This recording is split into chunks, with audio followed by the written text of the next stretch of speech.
Hello students, I hope आप सब अच्छे होंगे, राइट। हम लोगों ने पिछली वीडियो में मैंने आपको मीटिंग्स के बारे में बताया. We have started about what are the basics of meetings, right. उसके बाद मैंने आपको सेकेंड वीडियो में थोड़ा सा और मीटिंग्स के बारे में बताया. We started about the annual general meeting, we started about the EGM, right. आज मैं आपको मीटिंग्स के कुछ टर्म्स के बारे में बता रही हूँ जो आपको when you are going to study the meetings chapter आप लोग फेस करेंगे, राइट. वो कौन सी है? तो सबसे पहली टर्म जो आज हम डिस्कस कर रहे हैं वो है कोरम. What is quorum? क्योंकि जनरली आप जब चैप्टर पढ़ते हैं तो ये वर्ड आप फेस करते हैं कि कोरम क्या होता है. कोरम को गवर्न करने के लिए हमारे पास सेक्शन 103 है. तो सेक्शन 103 कंपनीज एक्ट का कोरम के बारे में बताता है कि कोरम एग्जैक्टली क्या है. कोरम मतलब होता है कि जितने लोग चाहिए मीटिंग को चलाने के लिए. मतलब अगर मैं एक वैलिड मीटिंग चलाना चाहती हूँ, अगर मैं एक वैलिड मीटिंग कॉन्स्टिट्यूट करना चाहती हूँ तो कितने लोगों की जरूरत है. बात समझ में आई? That is known to be what? That is known to be quorum. So when I say that what is quorum, quorum is the minimum number of members.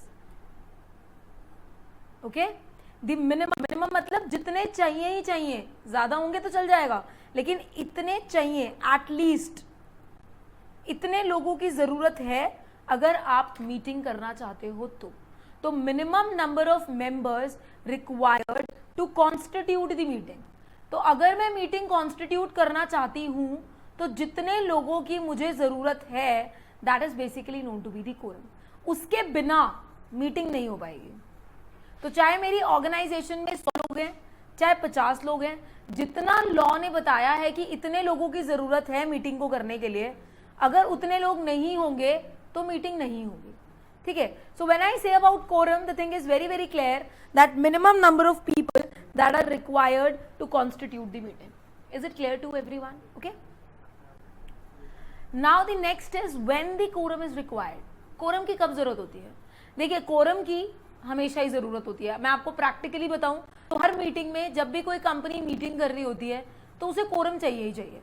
लेकिन क्या एक्ट ने कुछ कोरम के बारे में बताया है या आर्टिकल्स ऑफ एसोसिएशन ने कुछ कोरम के बारे में बताया या नहीं बताया, वो मैं आपको बताने वाली हूँ. तो सबसे पहली चीज क्या है, तो कंपनीज एक्ट है, राइट. कंपनीज एक्ट जो है वो साइलेंट है. किसके बारे में? उन सिचुएशंस के बारे में जब कोरम अवेलेबल होना चाहिए.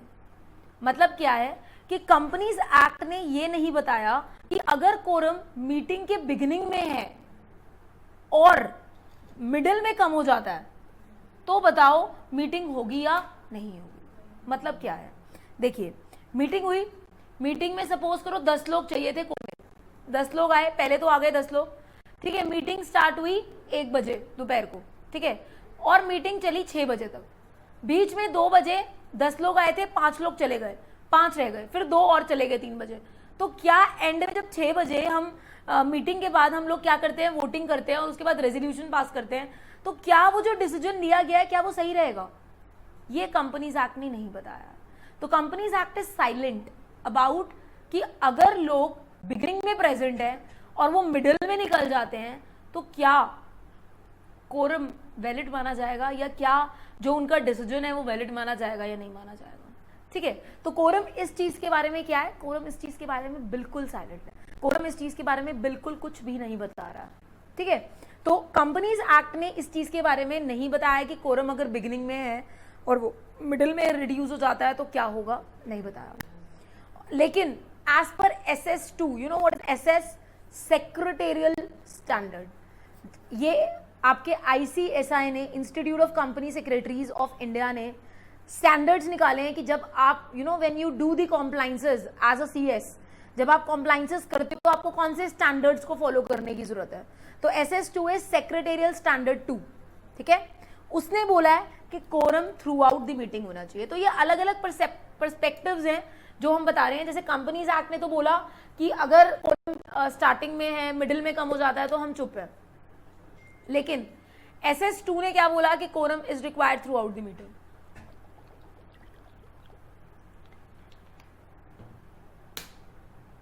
Is it clear to everybody? ठीक है.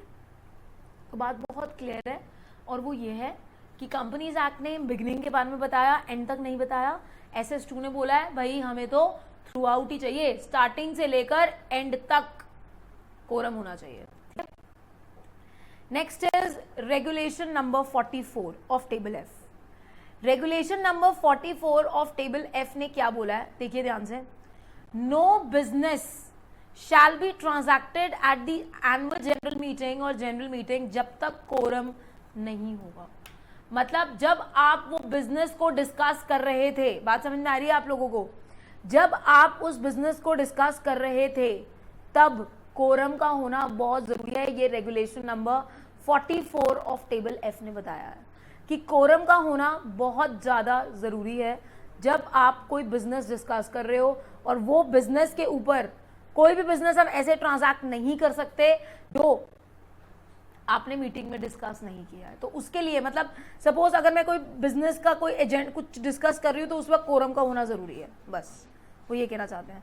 तो कंपनीज एक्ट साइलेंट है कि स्टार्टिंग में होना चाहिए, एंड में होना चाहिए, नहीं होना चाहिए, लेकिन हमारे SS2 ने बोला है थ्रू आउट होना चाहिए। रेगुलेशन नंबर 44 ने भी ये बोला है कि मीटिंग जो कोरम है वो होना बहुत जरूरी है अगर आप कोई बिजनेस डिस्कस कर रहे हैं और उसके ऊपर डिसीजन ले रहे हैं, ठीक है। So that's about the quorum. Now the next is कि कितना कोरम चाहिए। मैंने आपको ये तो बता दिया इतने लोगों की जरूरत है, एटलीस्ट इतने लोग होने चाहिए, लेकिन the next topic is what, कितना कोरम चाहिए भैया। अगर हम एक प्राइवेट कंपनी में हैं और हम मीटिंग करने जा रहे हैं तो कितने लोगों की आवश्यकता है। अगर हम पब्लिक कंपनी में हैं और मीटिंग करने जा रहे हैं तो कितने लोगों की आवश्यकता है, ठीक है। तो if you are in a private company तो जितना कोरम चाहिए दैट्स मिनिमम 2 मेंबर्स, 2 बंदे होंगे मीटिंग हो जाएगी, दैट्स 2 मेंबर्स।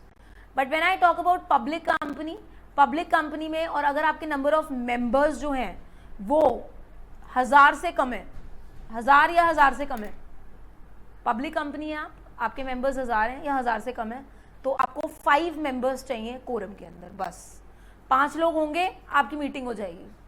प्राइवेट में कितने चाहिए थे, 2, पब्लिक में कितने चाहिए, 5। अगर आपके नंबर ऑफ मेंबर्स 1000 से कम है या 1000 है, और अगर आपके 1000 से ज्यादा है, 5000 से कम है, तो आपको 15 लोग चाहिए, और अगर 5000 से ज्यादा है तो आपको कितने चाहिए, 30। तीनों में पब्लिक कंपनी है, देखिए ध्यान से, है तीनों में ही पब्लिक कंपनी, लेकिन if you see the number of members, first वाले में इट्स लेस देन 1000 तो इट्स 5, 1000 से ज्यादा, 5000 से कम इट्स 15, 5000 से ज्यादा it's 30।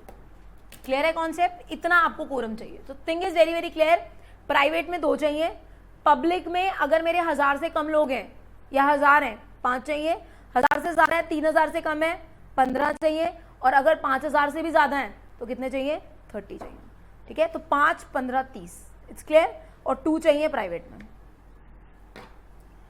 Now this was about the quorum, मतलब कितने लोगों की जरूरत है अगर मैं मीटिंग कर रही हूँ। अब नेक्स्ट थिंग ये है कि आर्टिकल्स जो हैं वो हायर कोरम के लिए बता सकते हैं। मतलब आर्टिकल्स क्या होते हैं, व्हाट आर आर्टिकल्स, AOA।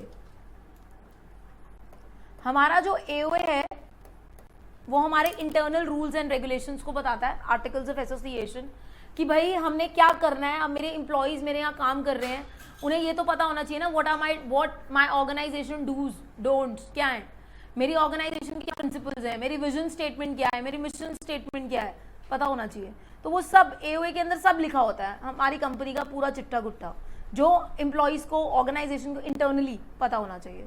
तो AOA में हम बता सकते हैं कि भाई हम 5, 15, 30 के अलावा हम चाहते हैं 40 लोग होने चाहिए, या प्राइवेट में मैं बता सकती हूँ 10 लोग होने चाहिए। तो मतलब I can fix up the higher quorum, उसके अलावा जो मैंने अभी आपको बताया, ठीक है। तो you can have the higher quorum, जरूरी नहीं है आपको वही फॉलो करना, अगर आप ज्यादा भी करना चाहते हैं तो आप कर सकते हैं। Next is in case of OPC, OPC is 1 person company, okay. अगर हम 1 पर्सन कंपनी की बात करें तो मैंने आपको पहले भी बताया था कि OPC में एक ही मेंबर होता है, तो जो वो रेजोल्यूशन पास करेगा उसको एग्री भी वो खुद ही करेगा अकेला ही, राइट। मीटिंग करने की कोई जरूरत नहीं है। तो मीटिंग क्या करेगा, अकेला बंदा क्या मीटिंग करेगा, वो रेजोल्यूशन खुद ही साइन कर लेगा, right. Is it clear to you?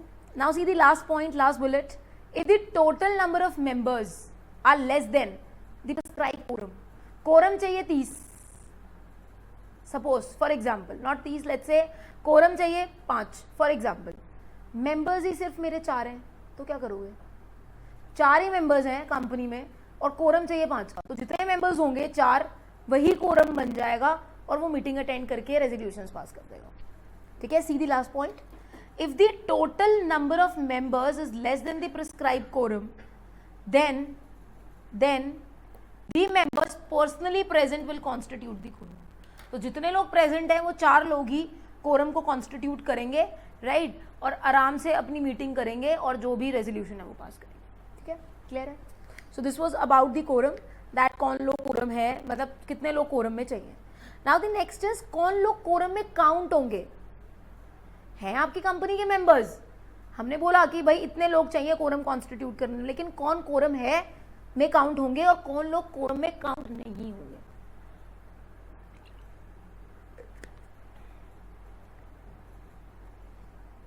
So who are counted as the quorum and who will not counted as the quorum. Okay, पहला देखिए प्रॉक्सी. आपको पता है प्रॉक्सी क्या होता है? आप लोग कॉलेज जाते हैं, राइट? कॉलेज में आप अगर नहीं जाते किसी दिन तो आप अपने फ्रेंड को बोलते हैं ना मेरी प्रॉक्सी लगवा दियो यार. So what is that proxy? Proxy मतलब आप नहीं है, आप फिजिकली कॉलेज में प्रेजेंट नहीं है, क्लास में नहीं है, आपका नाम अटेंडेंस रजिस्टर पे प्रेजेंट मार्क हो जाएगा. मतलब क्या? आप काउंट हो गए हैं कि आप क्लास में आए हैं. यही प्रॉक्सी मीटिंग में. आप खुद नहीं गए, सपोज मैं किसी कंपनी में मेंबर हूं, मैंने एक बंदा है समय, उसको वो कर दिया, अपॉइंट कर लिया, भाई समय तू जाएगा और तू मीटिंग को अटेंड करके आएगा क्योंकि तू मेरा प्रॉक्सी है, राइट? प्रॉक्सी मीन्स आपके भी हाफ पर कोई और जा रहा है और मीटिंग को अटेंड कर रहा है. ठीक है, क्योंकि आपको कोई प्रॉब्लम है, आप नहीं जा पा रहे हो सिचुएशन में. तो प्रॉक्सी कोरम काउंट नहीं होगा. पहली बात तो जा सकता है, मीटिंग अटेंड कर सकता है, लेकिन वो कोरम में काउंट नहीं होगा. ओके, तो प्रॉक्सी अगर गया, मतलब मेरे भी हाफ पे अगर समय गया है तो समय को हम प्रॉक्सी में काउंट नहीं करेंगे, सॉरी हम कोरम में काउंट नहीं करेंगे. तो वो कोरम में नहीं आएगा, वो बस हाजिरी लगा के आएगा, आपकी मीटिंग अटेंड करके आया बस. Next is the joint holders. तो पहला प्रॉक्सी क्लियर हुआ सबको, प्रॉक्सी नहीं होगा कोरम में count. Next is joint holders. हुआ जॉइंट होल्डर्स. जॉइंट होल्डर्स कौन होते हैं? जो जॉइंटली शेयर्स को होल्ड करते हैं. Jointly means what? इकट्ठे.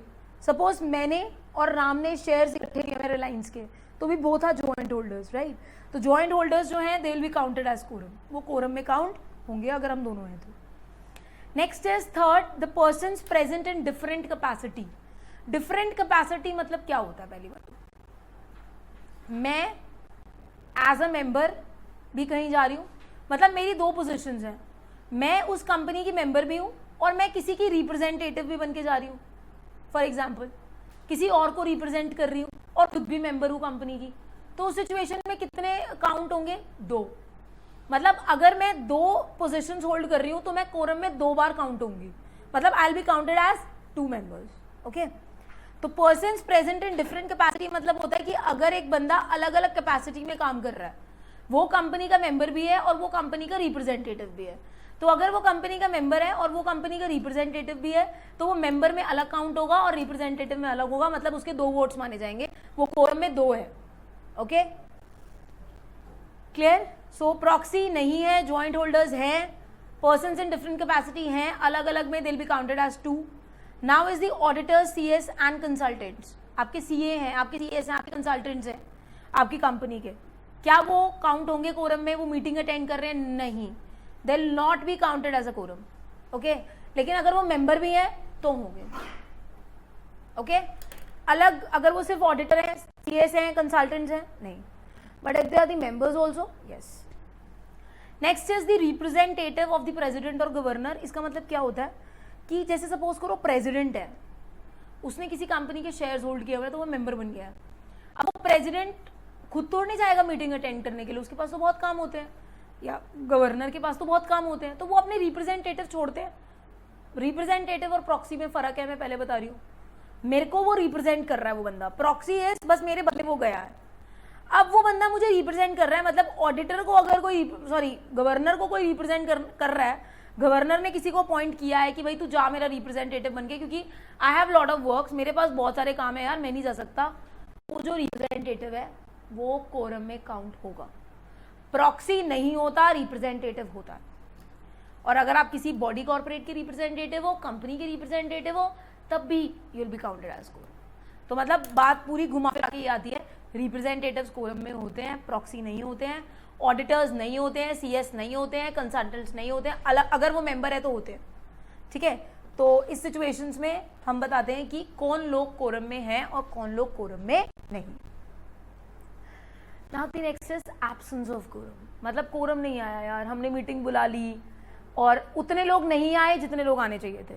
तो अगर कोरम नहीं आया है और 30 मिनट हो चुके हैं मीटिंग को बुलाए हुए, हमारी 6 बजे का टाइम था, 6:30 हो चुके हैं, कोरम नहीं आया। कोरम मतलब मिनिमम 5 लोग चाहिए थे, 4 ही आए हैं या 3 ही आए हैं, तो हम क्या करेंगे? हम क्या करेंगे उस सिचुएशन में? अगर हमने ईजीएम बुलाई है, मैंने आपको बताया था पिछली वाली वीडियो में, ईजीएम मतलब एक्स्ट्रा ऑर्डिनरी जनरल मीटिंग, जो बोर्ड ऑफ डायरेक्टर्स बुला सकते हैं, मेंबर्स रिक्वेजिशन देके बुला सकते हैं। अगर वो मीटिंग मेंबर्स ने बुलाई है अंडर सेक्शन 100 और वो लोग नहीं आए तो मीटिंग हो जाएगी कैंसल्ड। कैंसल्ड मतलब वो मीटिंग अब कभी दोबारा नहीं होगी। बात समझ में आई? तो if the meeting is called by the members and the quorum is not present within 30 minutes of the time which was fixed for the meeting, then in that case meeting will be cancelled। लेकिन बाकी case में क्या होगा? अगर EGM नहीं है तो this is the EGM case, ठीक है ना ये। और ये जो any other case है not EGM के अलावा अगर कोई भी मीटिंग है तो वो एडजॉर्न हो जाएगी। एडजॉर्न मतलब पोस्टपोन हो जाएगी अगले हफ्ते, ठीक है। अगले हफ्ते हम same day same time same place पे करेंगे। सपोज मैंने आज मीटिंग करनी थी, today is 14th July, very good day right. 14th जुलाई है आज और आज का दिन क्या है? Friday, right. और आज अगर मैंने मीटिंग करनी थी और आज मेरी मीटिंग नहीं हुई तो मैं नेक्स्ट वीक फ्राइडे मतलब नेक्स्ट फ्राइडे को वो मीटिंग करूंगी, अगर मेरे मेंबर्स आज नहीं आए हैं तो। ये ईजीएम के अलावा वाला केस है और ईजीएम में तो कैंसल्ड ही हो जाएगी। कौन सी ईजीएम में? जो मेंबर्स ने खुद बुलाई है। अब बहुत बच्चे पूछते हैं ऐसा क्यों होता है मैम, कैंसिल क्यों हो जाती है? भाई कैंसिल इसलिए होती है जिसने बुलाया वो खुद ही नहीं आया, तो मीटिंग कहाँ से होगी फिर? मीटिंग कभी पोस्टपोन नहीं होगी, मीटिंग कभी नहीं होगी फिर।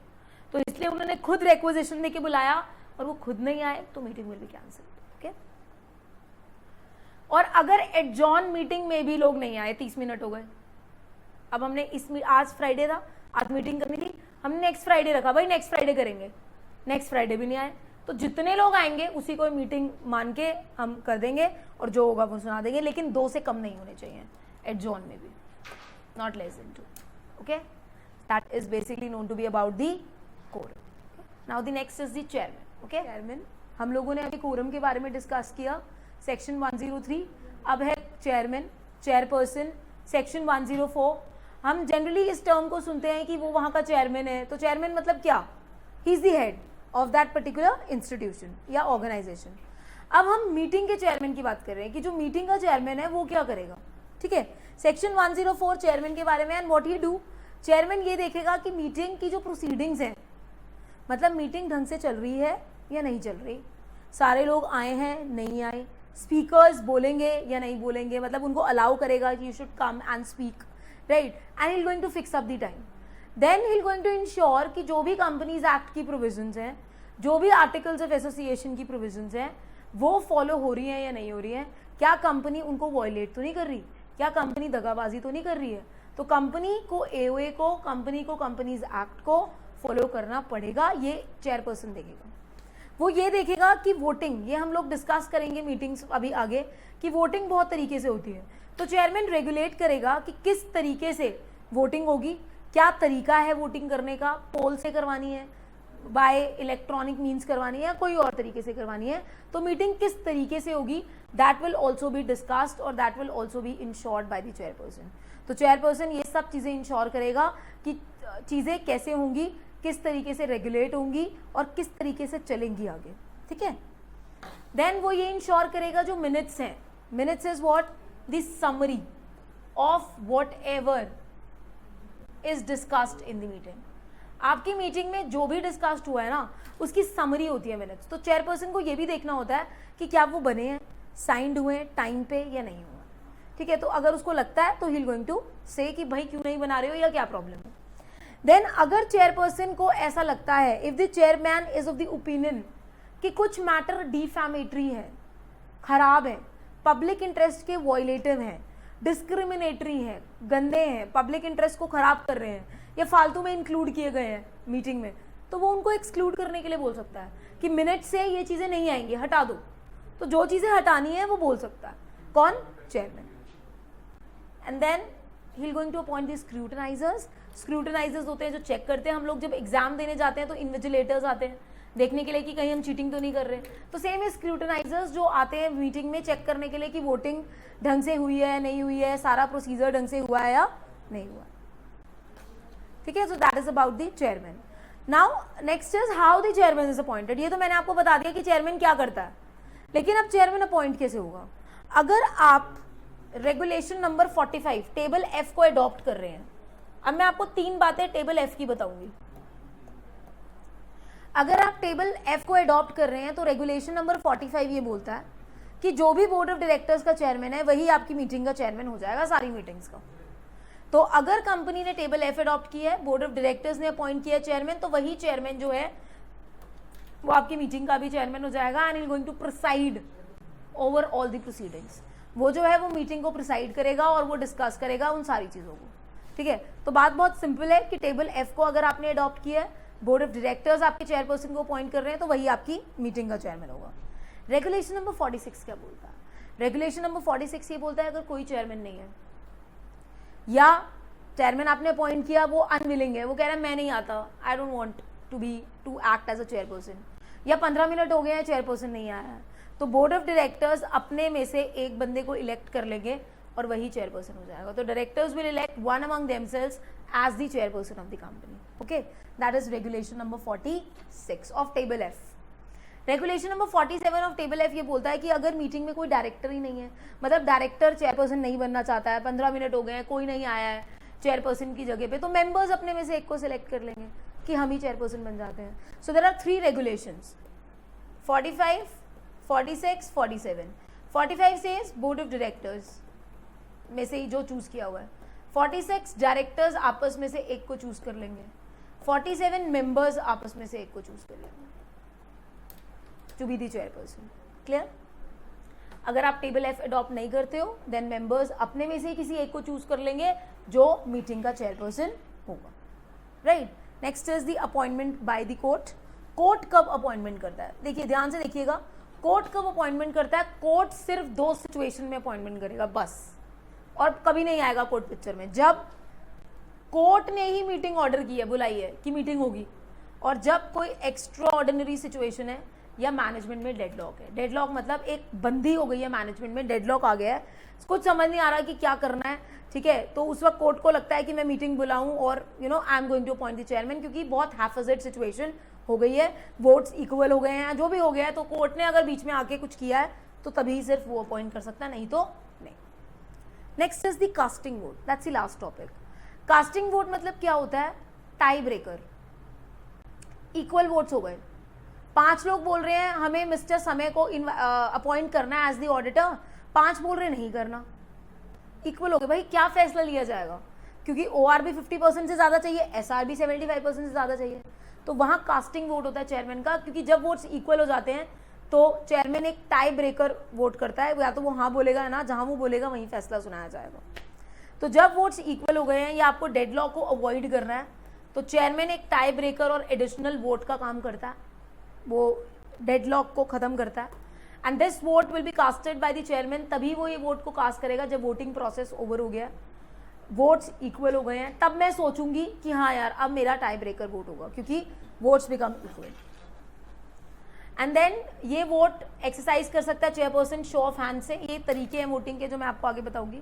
शो ऑफ हैंड से, इलेक्ट्रॉनिक वोट से भी कर सकता है, पोल से भी इस वोट को कास्ट कर सकता है, और ये वोट बोर्ड मीटिंग्स में भी एप्लीकेबल है, जनरल मीटिंग्स में भी एप्लीकेबल है, और जनरल मीटिंग्स में तो अगर आप मेंबर नहीं भी हो तब भी आप वोट कास्ट कर सकते हो। राइट,